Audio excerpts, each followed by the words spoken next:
Hello class 9th, welcome to Zenith Guru Polygon. मैं हूं निकी पंडित and हम यहाँ पे कर रहे हैं is matter around us pure के बैक एक्सरसाइज के क्वेश्चंस। सो लास्ट क्लास में हमने इंटेक्स क्वेश्चन सारे के सारे कंप्लीट कर लिए थे एंड आज की क्लास में हम बैक एक्सरसाइज के सारे क्वेश्चंस को कंप्लीट करेंगे।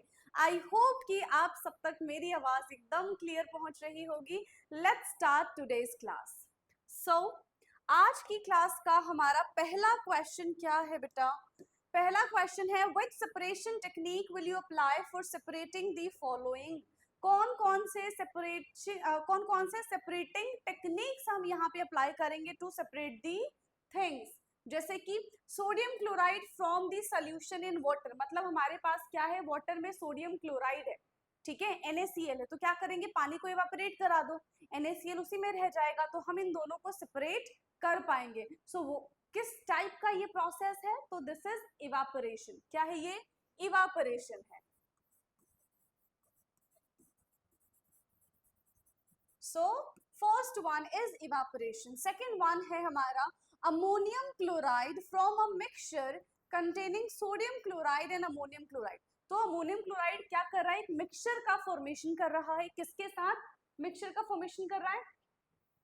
Sodium chloride and ammonium chloride. तो इनको हम किस तरीके से डिफरेंशिएट कर सकते हैं? इनको हम डिफरेंशिएट कर सकते हैं बाय हीटिंग। ठीक है, हीट करेंगे तो क्या हो जाएगा? क्या हो जाएगा? यहाँ पे जो अमोनियम क्लोराइड है वो सब्लिमेट हो जाएगा। तो कौन सा प्रोसेस हमने यहाँ पे इस्तेमाल किया? सब्लिमेशन। कौन सा प्रोसेस हमने इस्तेमाल किया है? Sublimation. Now small pieces of metal in the engine oil of a car. तो ऑयल में अगर मेटल्स के कुछ पार्टिकल्स आ जाते हैं तो उसको हम किस तरीके से सेपरेट करेंगे? यस, अगर मेटल्स के पार्टिकल्स आ जाते हैं तो मैग्नेटिक सेपरेशन भी हो सकता है एंड फिल्टरेशन भी हो सकता है।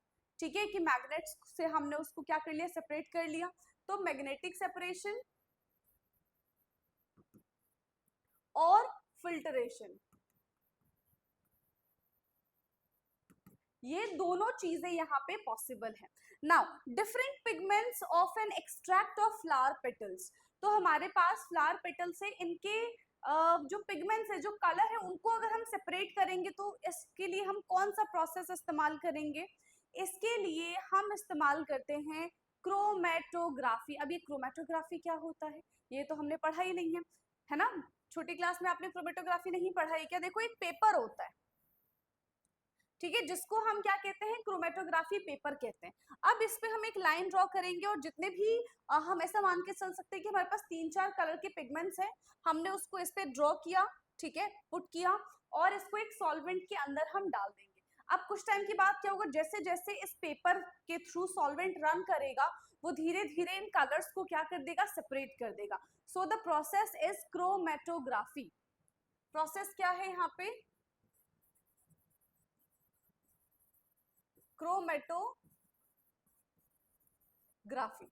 Process is chromatography. Now butter from curd. हम यहाँ पे किस चीज का फॉर्मेशन कर रहे हैं? बटर बना रहे हैं कर्ड से। कैसे बनेगा? उसको बहुत तेज तेज हम क्या कर देंगे? स्टिर करेंगे। That is called centrifugation. क्या कहते हैं हम इसको? सेंट्रीफ्यूगेशन। क्लियर? इस टर्म को हम कहते हैं सेंट्रीफ्यूगेशन। ऑयल फ्रॉम वाटर, हमें पता है कि भाई ऑयल जो है वो पानी के अंदर डिसॉल्व ही नहीं होता है ना, तो उसको हम कैसे सेपरेट करेंगे? सेपरेटिंग फनल से।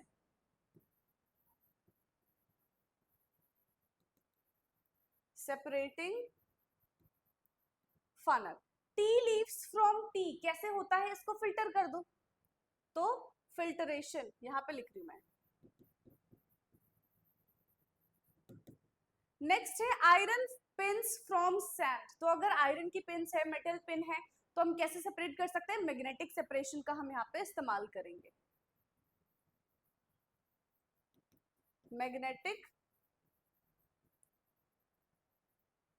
Separation. Wheat grain from husk. Wheat grain को कैसे हम हटा सकते हैं? देखो, जो यहाँ पे हस्क होते हैं वो लाइटर पार्टिकल्स है, व्हीट जो है वो हेवी पार्टिकल्स है।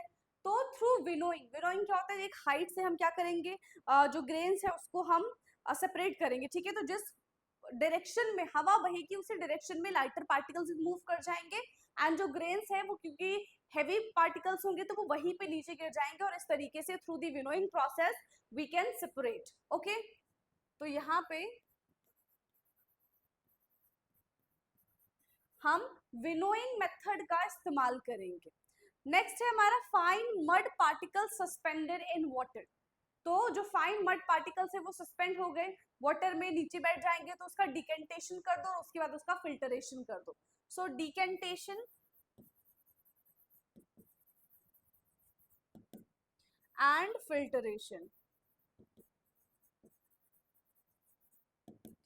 क्लियर, हमने डिकेंटेशन कर दिया, फिर उसके बाद हमने क्या कर दिया, इसका फिल्टरेशन कर दिया। तो ये था हमारा क्वेश्चन नंबर 1। ओके, अभी हमने सिर्फ और सिर्फ एक ही क्वेश्चन को डिस्कस किया। Let's do next question. Write the step you would use to making tea. Use the word solution, solvent, solute, dissolve, soluble, insoluble, filtrate and residue. तो हमको चाय बनानी है, ठीक है। क्या बनानी है, हमको चाय बनानी है, और चाय बनाते समय इन सारे टर्म्स का हमें यहाँ पे इस्तेमाल करना है। तो सबसे पहले देखते हैं कि चाय कैसे बनती है। हम क्या लेंगे, वाटर लेंगे, ठीक है। किस में वाटर लेंगे, हम कंटेनर में लेंगे। तो वाटर किसकी तरह काम करेगा, सॉल्वेंट की तरह काम करेगा, और उस सॉल्वेंट को हम हीट कर देंगे। तो फर्स्ट क्या है, take a cup of water in take a cup of water in container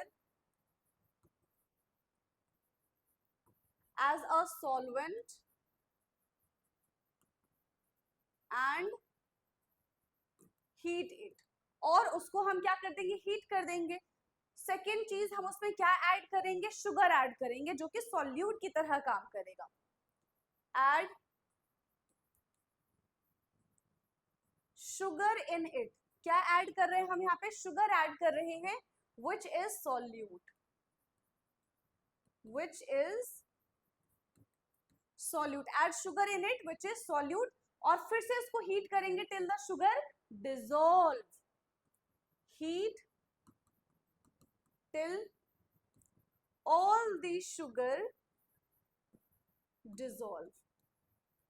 तब तक इसको हम हीट करते रहेंगे जब तक सारे के सारे जो चीनी है उसके अंदर मिल नहीं जाता, ठीक। अब फिर हमको क्या मिल जाएगा, चीनी पानी मिल गया, मतलब we will get a solution of water and sugar. We will get a solution of sugar and water. हमें यहाँ पे चीनी और पानी का सोल्यूशन मिल जाएगा, ठीक है, जहां पे sugar is soluble in water completely. Sugar is completely soluble, ठीक है, जहां पे शुगर जो है वो कंप्लीटली सॉल्युबल है। अब इतना करने के बाद हम इसमें क्या डाल देंगे, टी लीफ डाल देंगे, ठीक है, and that T leaf is insoluble in water. Add 1 spoon tea leaf which is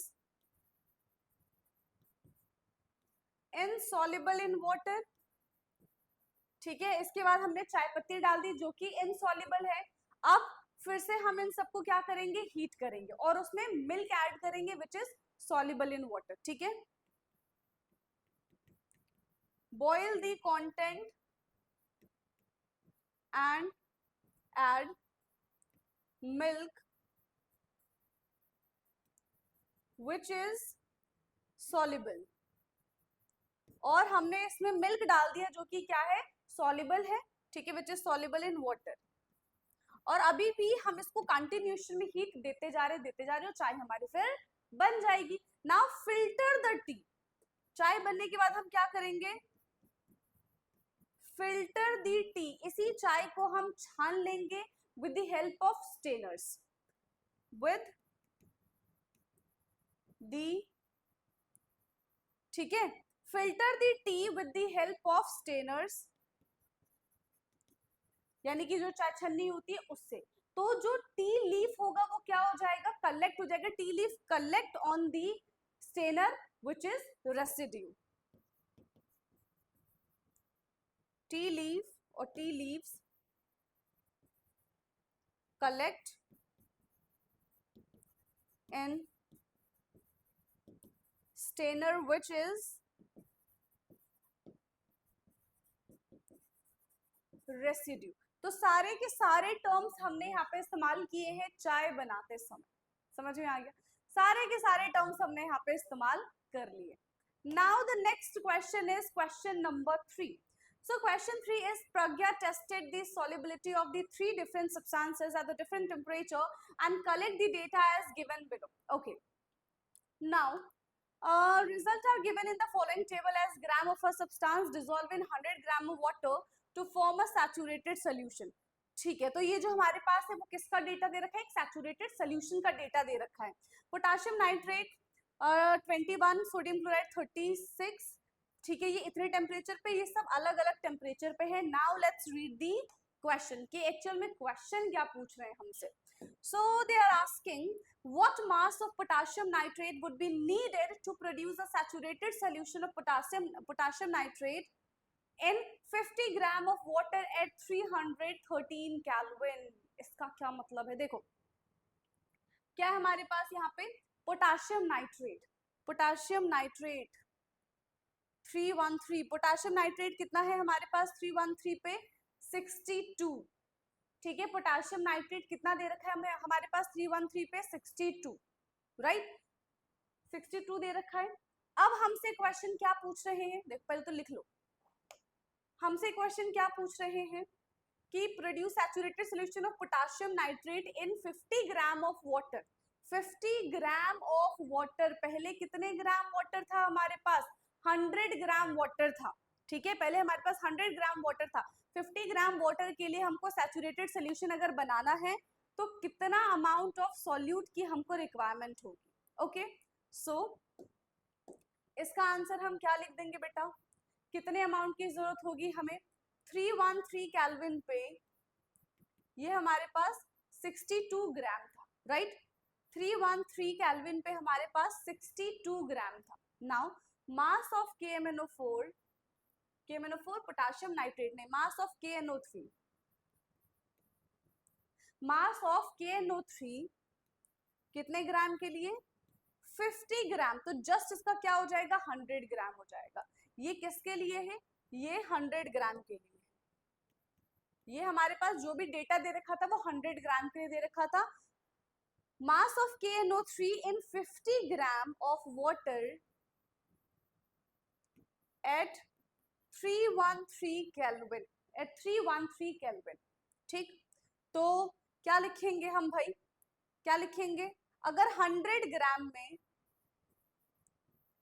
62 ग्राम चाहिए तो 50 ग्राम के लिए कितने ग्राम हमें सॉल्यूट की रिक्वायरमेंट है। So the answer is x is equal to, ठीक है, 62 इंटू 50 अपॉन 100, 0 से 0 गया 1 2 31 ग्राम।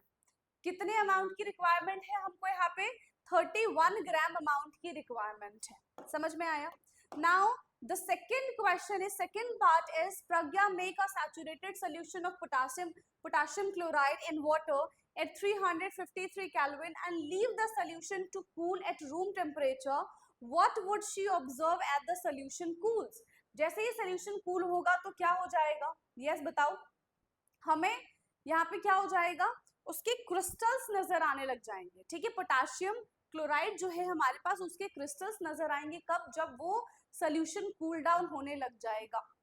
क्लियर, सो क्रिस्टल ऑफ, कहाँ लिखे हम, यहाँ पे लिख दें B part,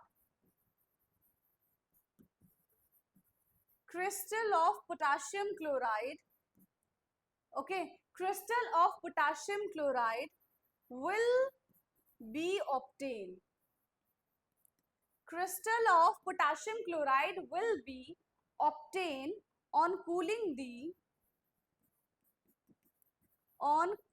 the saturated solution on cooling the saturated solution. ठीक है, पार्टिकल्स जो है वो बाहर निकल कर आएंगे। ये चीज आपने चाशनी वगैरह में देखी होगी, जब चाशनी बनती है ना, ठीक है, रसगुल्ले की, गुलाब जामुन की, तो जब वो बहुत ज्यादा ठंडा हो जाता है तो क्या होता है कि उसमें हमें शुगर के क्रिस्टल्स देखने के लिए मिलते हैं। सेम एज इट इज यहाँ पे भी वो चीज हमको देखने के लिए मिलेगी।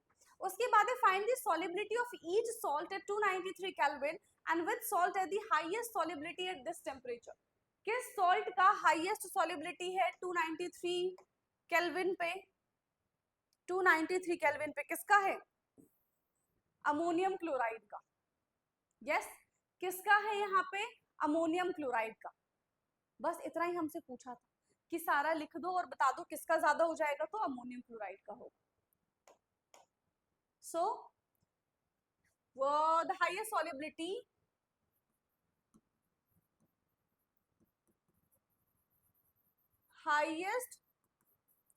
Solubility of salt at 293 Kelvin is ammonium chloride.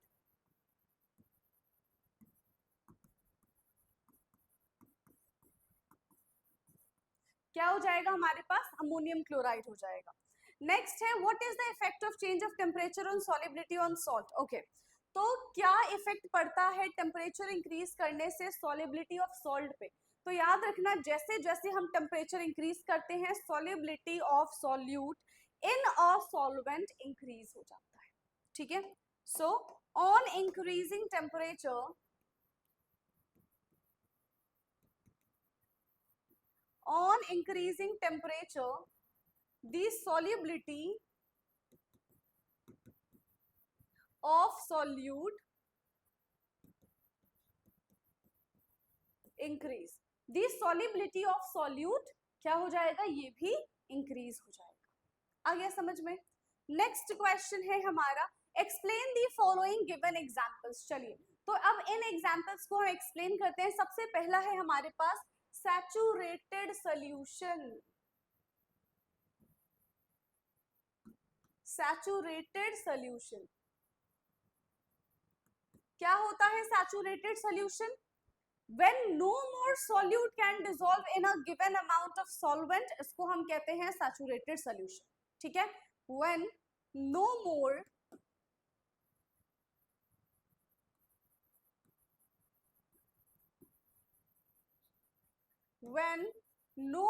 solute can be dissolved,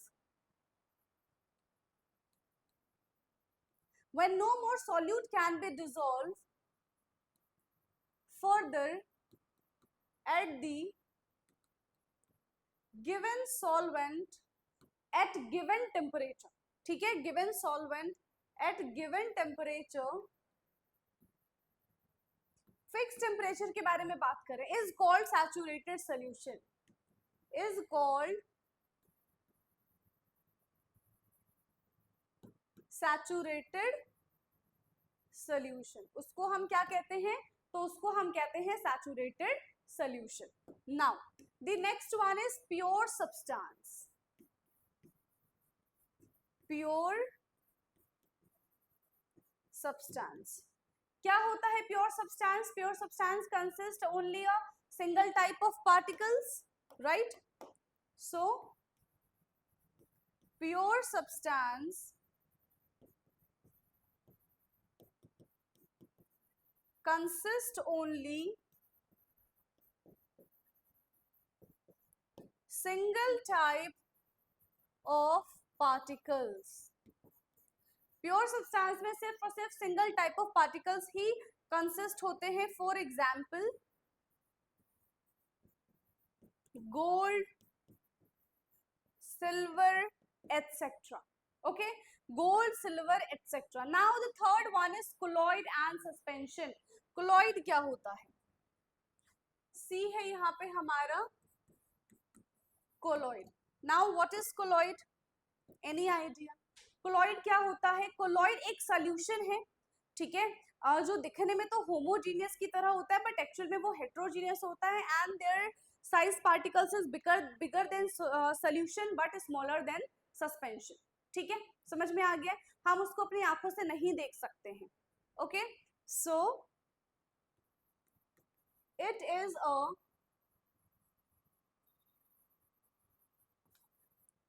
heterogeneous mixture,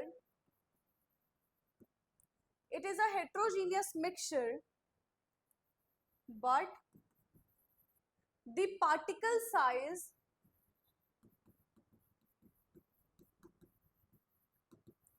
lies between 1 to 100 nanometer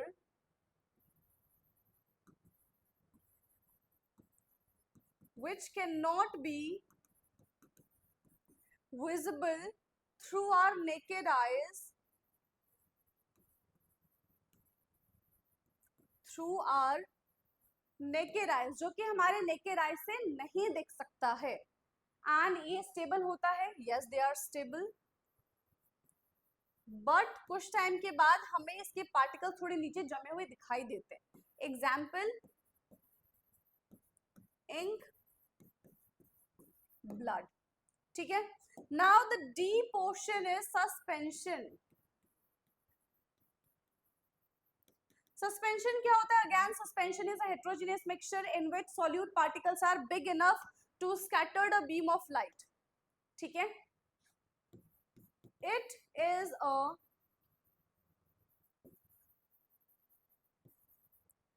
is a heterogeneous mixture, ठीक है, and their particles are big enough to scatter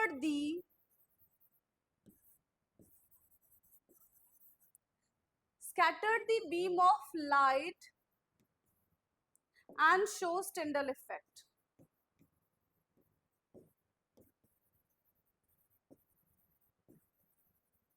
and ये क्या चीज show करेंगे, ये Tyndall effect show करेंगे, example क्या होते हैं इसके, एग्जाम्पल क्या हो जाएंगे, जैसे चॉक वाटर,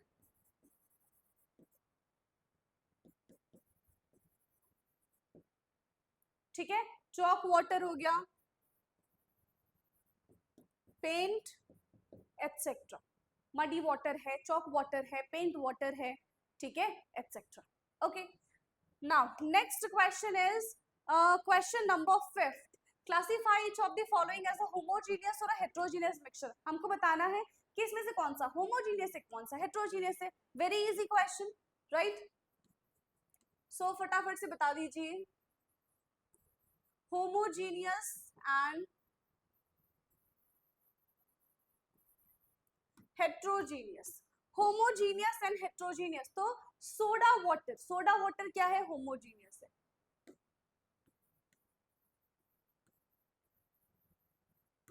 फिर है वुड होमोजीनियस होगा कि हेट्रोजीनियस होगा, क्या हो जाएगा ये, it's heterogeneous, air is homogeneous, soil is heterogeneous, इसमें सारे पार्टिकल्स हमको दिख जाएंगे, ठीक है, और विनेगर क्या होता है, विनेगर क्या होता है, होमोजीनियस,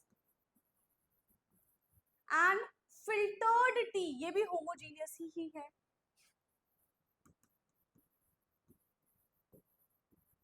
क्योंकि हमें अलग से थोड़ी दिखाई देगा कि इतना पानी है, इतना इसमें दूध डाला हुआ है, हमने चाय पत्ती डाली है, तो सारी चीजें क्या हो जाएंगी यहाँ पे, मिक्स हो जाएंगी, समझ में आया, next question number 6, so how would you confirm that colourless liquid give to you is pure water, आपको एक कलरलेस लिक्विड दे दिया गया, आप किस तरीके से आइडेंटिफाई करेंगे that given liquid is a pure water, तो आइडेंटिफाई करने के दो तरीके हैं, या तो उसको हीट कर दो या तो उसको फ्रीज कर दो, ठीक है, तो जो प्योर वाटर होता है ना, वो हीट कितने पे होना स्टार्ट हो जाता है, 100 डिग्री सेंटीग्रेड पे, है ना, एट एटमॉस्फेरिक प्रेशर, अगर ऐसा है तो मतलब हमारे पास प्योर वाटर है, दूसरा उसको फ्रीज कर दो, अगर वो 0 डिग्री सेंटीग्रेड पे फ्रीज हो जाता है, दैट मीन्स हमारे पास जो कलरलेस लिक्विड है वो क्या है, प्योर वाटर है, ठीक है, सो by finding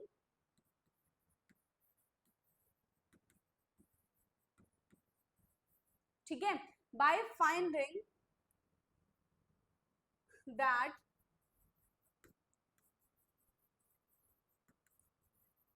the given liquid is pure water or not. कैसे करेंगे? If liquid boils at 100 degree centigrade, if liquid boils at 100 degree centigrade at atmospheric pressure,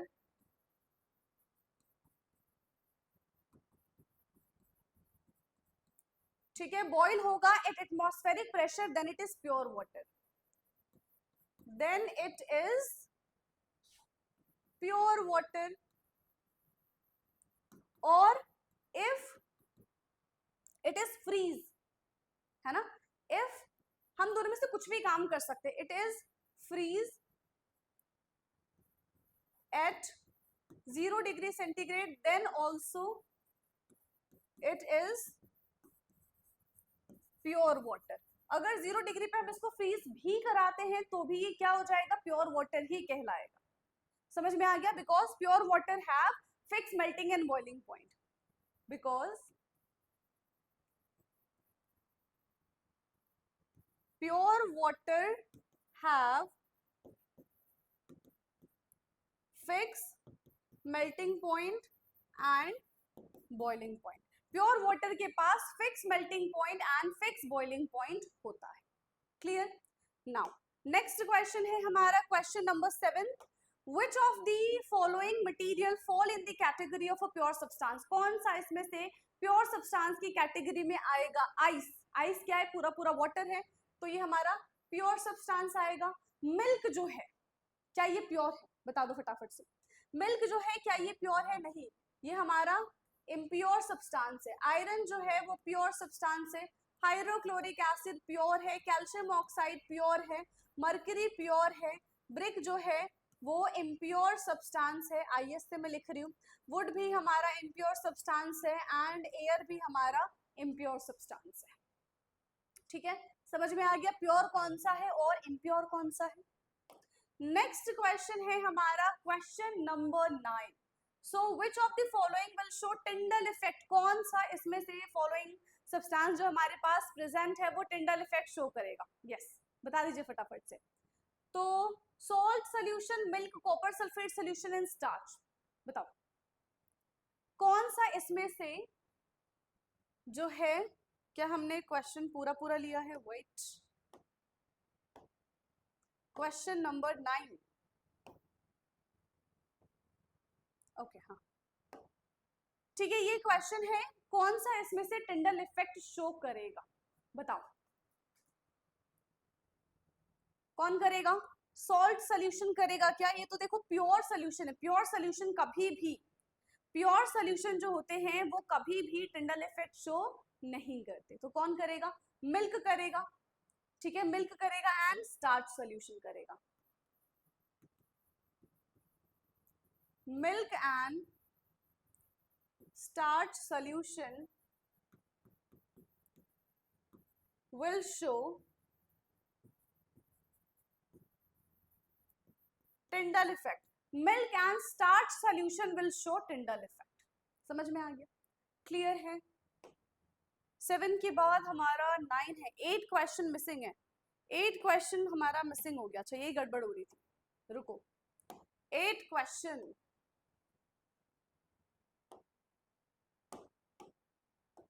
यहाँ पे हम 8th क्वेश्चन कर लेते हैं. 8th क्वेश्चन क्या है यहाँ पे हमारे पास? Identify the solution among the following mixture. हमें बताना है कि इसमें से कौन सा सॉल्यूशन है. सॉल्यूशन क्या होता है? एक होमोजेनियस मिक्सचर है ना. सॉल्यूशन क्या होता है? एक होमोजेनियस मिक्सचर, यही हमको बताना है. Soil, sea water, air, coal and soda water. तो कौन कौन सा इसमें से सॉल्यूशन हो जाएगा? सी वाटर सॉल्यूशन है, एयर यहाँ पे सॉल्यूशन है एंड सोडा वाटर यहाँ पे सॉल्यूशन. ठीक है, sea water, soda water and air is the solution. ये 3 चीजें. Solution, solution, solution. नाउ ये भी हो गया हमारा 9th question. 10th question is classify the following into elements, compound and mixture. कौन सा इसमें से एलिमेंट है, कौन सा इसमें से कंपाउंड है, कौन सा इसमें से मिक्सचर है, ये हमको बताना है। ठीक, सबसे पहले सोडियम के बारे में बात कर ले। सोडियम क्या है? एक एलिमेंट। ठीक है, सोडियम क्या हो जाएगा? यहाँ पे एक एलिमेंट है। दूसरा हमारे पास सॉइल गिवन है। सॉइल क्या है? सोचो जरा, सॉइल क्या है? कंपाउंड है या फिर मिक्सचर है? किस कैटेगरी में आ रहा है? मिक्सचर की कैटेगरी में आ रहा है। फिर शुगर सोल्यूशन क्या हो जाएगा? ये शुगर सोल्यूशन का बताओ, ये भी एक टाइप का मिक्सचर ही है, होमोजेनियस मिक्सचर जिसको हम कहते हैं। फिर आता है सिल्वर, ये तो एलिमेंट है। फिर कैल्शियम कार्बोनेट, ये कंपाउंड है। टिन हमारा एलिमेंट है। सिलिकॉन भी हमारा एलिमेंट है। अब कोल के बारे में अगर मैं बात करूं, कोल क्या हो जाएगा? एक मिक्सचर है। एयर क्या होता है? एयर भी मिक्सचर है। फटाफट से बताओ, सोप किस कैटेगरी में आ रहा है? यस, सोप क्या है? एक कंपाउंड है। भाई सोप कैसे कंपाउंड हो गया? क्योंकि सोप का एक फिक्स फॉर्मूला होता है ना। जब आप क्लास 10th में जाओगे तो आप सोप का फॉर्मूला पढ़ोगे, C17H35 COONA। तो जिसका कंपाउंड है, फिक्स कॉम्पोजिशन है, वो तो ये कंपाउंड की कैटेगरी में आएगा, है ना। मीथेन, मीथेन भी क्या है? कंपाउंड है। कार्बन डाइऑक्साइड कंपाउंड है। अब फाइनली ब्लड का बता दो, ब्लड क्या हो जाएगा? मिक्सचर हो जाएगा। कर दिया हमने सबको क्लासिफाई।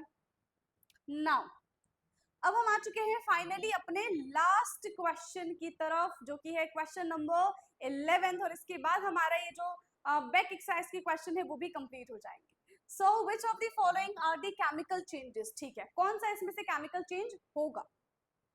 ग्रोथ ऑफ प्लांट, एक बार प्लांट बड़ा हो गया तो केमिकल चेंज होएगा, है ना। Yes, chemical change. Rusting of iron, yes, definitely chemical change. Mixing of iron, filling in sand, ये तो हमारा physical change है. Cooking of food is chemical change. Digestion of food is chemical change.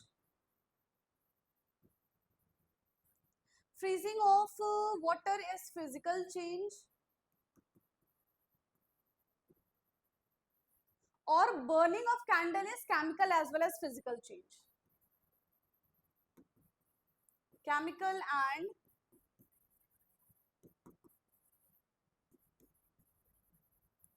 physical change both. Chemical and physical change both. तो यहाँ पे ये दोनों चीजें होगा, ये केमिकल चेंज भी कहलाएगा और ये फिजिकल चेंज भी कहलाएगा। तो इसी के साथ हमारा ये जो चैप्टर है अब पूरी तरीके से कंप्लीट होता है। टोटल कितने लेक्चर्स में? विद क्वेश्चन आंसर तो हमने 5 लेक्चर में इस चैप्टर को कंप्लीट किया है, ठीक है। एंड सिर्फ थियरी की बात करें तो वो हमने 3 लेक्चर में कंप्लीट किया है।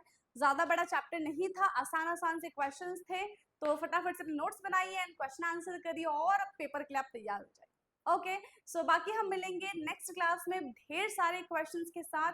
तब तक के लिए पढ़ते रहिए। Thank you so much.